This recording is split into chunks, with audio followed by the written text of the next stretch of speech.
Over the years, we've seen a number of different biopics and books and also TV documentaries about Marilyn Monroe. Some have depicted her in a different way to another. For example, sometimes it might look at her Hollywood career, while on the other side it could focus on some of the dark points and most difficult times in her life. But I think first and foremost, given that it's been 60 years since her passing in 1962, it's the image and just the icon of who she was and what she used to represent in terms of charisma, in terms of beauty, and also for being known as a sex symbol, as the term was coined back in those days. So she was someone who was like a symbol of golden age Hollywood, while at the same time for the way that people perceived women and beauty and elegance and those characteristics. And this is another Hollywood adaptation of Marilyn Monroe's story, because it just looked like it was going to depict a glamorous portrayal of Marilyn Monroe and who she was and what she represented. And that to me would justify her story, given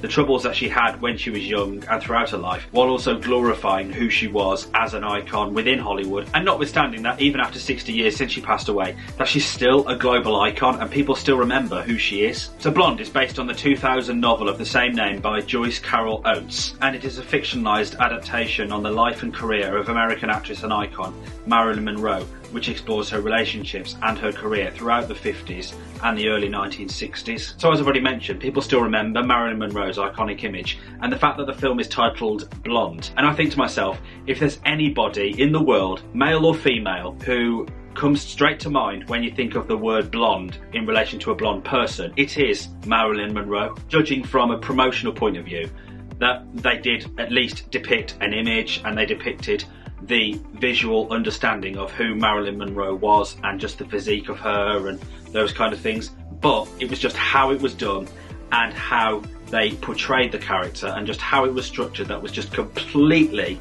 and utterly wrong. It really was an almost complete disrespect from the producers, from the filmmakers, to portray Marilyn Monroe in this way, and it didn't focus on any of the positives at all, really. It was all negative. To me, it was a very one-sided and biased interpretation of the character, but in a negative way. It was almost like the director and the producers were just giving their overall opinion based on the times that people had of her in the 1950s, in which they just perceived her as a piece of meat, basically. They just did that based on this person's novel and used her story and the bad times that she had in her life to create something, and therefore the author of that book had an opinion on her. This film portrays those opinions in a very negative way. I can't even praise the visual style or the narrative structure because of how it was done, and I thought just how it was filmed was just very unusual, especially when they were often jumping from colour to black and white without even explaining why. And also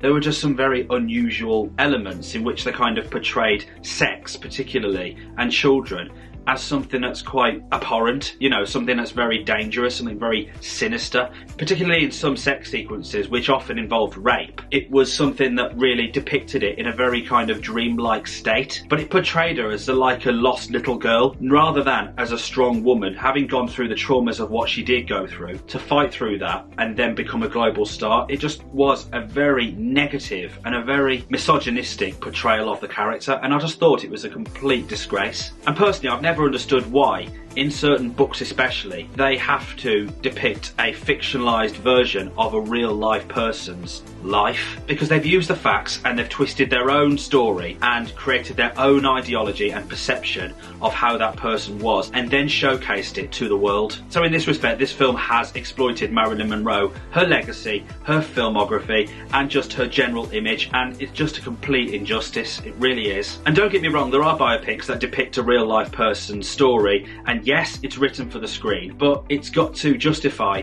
and at least try and convince people of the facts that happened during that particular time, rather than just presenting opinion. And you know, it just felt like it was just a disrespect to her. But on the same score, film is about conveying emotion, and it is about giving us a story that presents the facts and the certain parts of that person's life. Yes, some of it may be exaggerated a little bit, but the point is, it's meant to at least give us something to educate. It's meant to educate us and help us understand what that person went through and how they went on to achieve what they did. And sometimes I feel though the consequence of Marilyn Monroe's status as a sex symbol and as a global actress in the 50s and the 60s comes at a cost of the clear sexism that comes along with it, and you got that in this film because she was just perceived as this lost little girl or just a piece of meat. That's literally it. And like I said, the visuals and the narrative can't even back that up, because I think there were times when I just genuinely felt uncomfortable. I almost switched off, and I wish I did now because I wouldn't have had to watch that for as long as I did.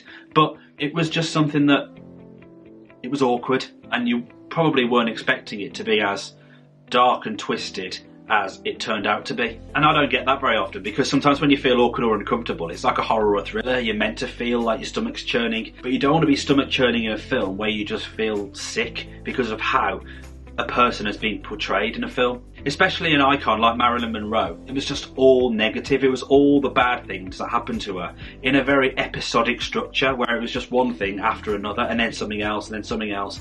It was either rape or sexual assault, or it was just sexism. That was literally it. And even just the details in the dialogue in which she calls her lovers daddy, knowing full well that she didn't have any paternal figure in her life. And it just felt very distasteful and very disrespectful. That is how extreme I feel that this film went. And in Blonde, Marilyn Monroe is portrayed by young rising star Ana de Armas. Now, we've seen numerous portrayals of the character over the years, particularly Michelle Williams' Oscar-nominated performance in the film My Week with Marilyn. And in this one, I feel a little bit sorry for Ana de Armas, because I think she just did her best with what she was given, and that was just a very negative and a very lost little girl kind of representation of the character and the person in this case. And if that was the intention of the filmmakers to portray Marilyn Monroe in this way, Ana de Armas does well in that regard, because you did feel sorry for her, but it was just genuinely uncomfortable. That just didn't feel right. It didn't feel like it was really necessary, I would say. And like I said, Ana de Armas did her best with the film, and she is probably the silver lining of it,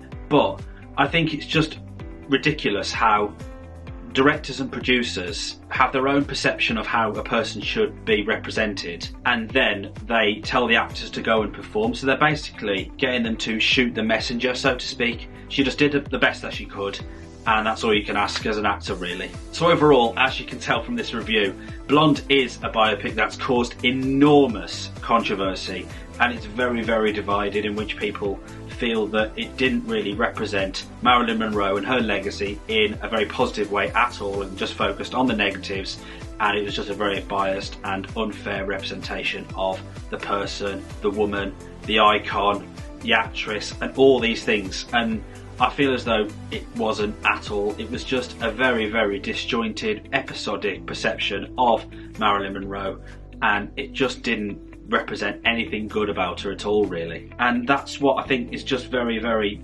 clear in this film, and that's why it was just a disappointment in many ways, but also very, very unpleasant, to be honest with you. It really, really was. So what did you think of Blonde? Do you think I've completely missed the point? Do you think it's a very good adaptation of Marilyn Monroe, or did you equally find it a very distasteful film like I did? Let me know in the comments below, and as always, if you did go on to enjoy this video, then please hit the like button and subscribe for more, and have a notification bell ticked so you're notified when I upload a new video, and I'll catch you in the next one. Take care, everybody.